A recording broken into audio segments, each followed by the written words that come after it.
Buenos días. A nuestro grupo nos tocó el tema sobre las formas de explotación indígena en el siglo XVI y XVII. A continuación, nuestra exposición.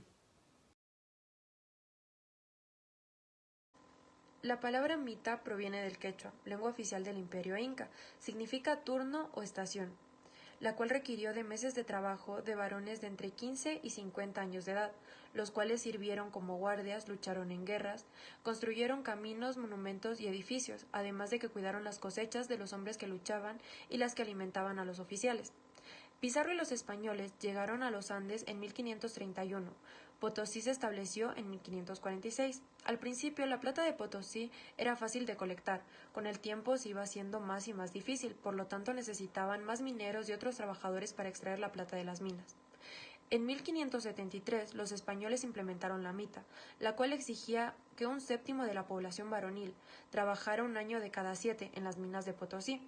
Las condiciones de las minas eran horribles, ya que los mitayos eran maltratados y no recibían un pago suficiente para cubrir su alimentación y alojamiento, además de que trabajaban durante largos periodos de tiempo en espacios pequeños y oscuros. Habían accidentes y caídas, además de que abundaban enfermedades, particularmente en las minas de azogue. Una gran parte de los mitayos no regresaron con sus familias. Obras ya clásicas han ahondado en la organización del sistema de trabajo indígena mitayo, secundariamente en los derroteros prácticos del sistema y en mucho menor medida sobre las formas de trabajo asalariadas y libres, cuantitativamente dominantes, en una proporción de 70% de mano de obra libre y 30% de mano de obra mitaya. Es un supuesto generalizado en la historiografía especializada, que la mano de obra minera en Potosí fue casi totalmente indígena, al igual que el resto de los centros mineros productores de plata del Perú, y a diferencia del panorama que ofrecía el virreinato de Nueva España durante el mismo periodo, en los reales mineros de aquel virreinato americano se recurrió a la mano de obra esclava, de origen africano, y mano de obra libre, indígena, criolla y peninsular. Y si bien en algunos casos se apeló también a la mano de obra forzada indígena, repartimientos. Por otra parte, se rastrean testimonios que describen los conflictos, injusticias y violencias que involucraron a los indígenas mineros en sus lugares de trabajo, fuera en las profundidades de las minas o en los ingenios. La encomienda. El sostén de la economía colonial fue el indígena americano considerado legalmente súbdito de la corona y por tanto hombre libre. La categoría de súbdito implicaba el pago de tributo o en su defecto un servicio personal a los representantes de la autoridad monárquica en América. En los dos primeros siglos coloniales, la encomienda reguló la fuerza de trabajo y la distribución de la mano de obra, y la encomienda era una vieja institución de carácter feudal que establecía servidumbre a los señores a cambio de protección para los siervos. Se estableció entregando una comunidad de indios a un español a cambio de servicios prestados por este. El encomendero cobra y disfruta el tributo de sus indios en dinero, en especie, alimentos y tejidos, o en trabajo de construcciones de casas, cultivo o cualquier otro servicio. A cambio de ello debe de amparar y proteger a los indios encomendados e instruirles en la religión tanto católica, por sí por medio de una persona eclesiástica que él mantendrá por lo tanto. La encomienda no implicaba la propiedad sobre los nativos, era una concesión no heredable. Al quedar vacante esta volvía al monarca, quien podía retener a los indígenas bajo administración real o entregarlos a otro encomendero.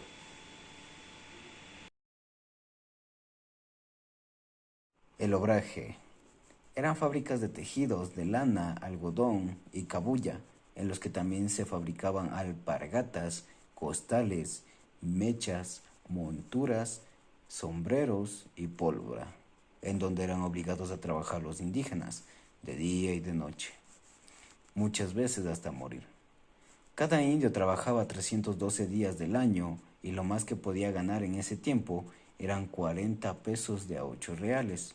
En cada obraje había cárcel, cepo, grillos y azotes. Los niños eran maltratados con crueldad. De su jornal se sacaba la tasa del tributo y la pensión sinodal del cura. El indio se costeaba su alimento y su vestimenta, y muchas veces se le descontaba de su miserable jornal hasta las medicinas que se les vendían muy caras aun cuando el exceso de trabajo les postrase con alguna enfermedad. Los indios se acabaron en breve tiempo.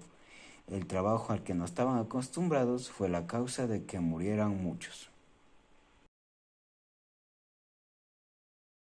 Yanaconosco es una forma de servidumbre próxima a la esclavitud que se produjo durante la época de América prehispánica, especialmente en el esplendor de la civilización incaica. Esta institución consistía en una selección que realizaban los miembros de las realezas en las aldeas, donde escogían a quienes serían sus servidores o esclavos personales. Esto se debe a que los estratos sociales más bajos vivían en aldeas sencillas y tenían poca participación en los diferentes eventos y acontecimientos de la ciudad precolombina. En cambio, los miembros de la nobleza, como por ejemplo los sacerdotes, los príncipes, gozaban muchas comodidades y tenían acceso al arte y a otras ramas del conocimiento, como la matemática, la astronomía y la medicina. El escalón más bajo de la sociedad incaica lo ocupaban los llanas, quienes eran llamados así cuando no podían probar que pertenecían a algún cargo importante. Esto se los convertía en ciudadanos de tercera categoría. Los llanas no eran tomados al azar, sino había ciertos parámetros que debían ser tomados en cuenta, como por ejemplo el nombre, que el prestigio de la familia, que era muy importante en estos casos. Dependencia de los altos lores. Luego de ser seleccionados por la nobleza, los yaconas perdían por completo su autonomía y su independencia, por lo que dependían de los nobles para poder alimentarse, vestirse, que además los llanos no tenían ningún derecho a opinar sobre su situación. Una vez que se convertían en servidumbre personal, no abandonaban su puesto sino hasta el día de su muerte. Latifundio. Un latifundio es una importante extensión de tierra perteneciente a un único dueño o a pocos dueños asociados, generalmente poco productivos. Desde el punto de vista agropecuario, las extensiones de tierras mínimas necesarias para poder hablar de latifundio puede variar de acuerdo a cada país. Un perfecto ejemplo de ello fue el reparto de tierras americanas luego de la conquista y la colonización española en los siglos XVI al XVII. Dichas tierras pasaban a formar parte del patrimonio de la aristocracia local, trabajadas por mano esclava africana y administradas bajo un régimen feudal.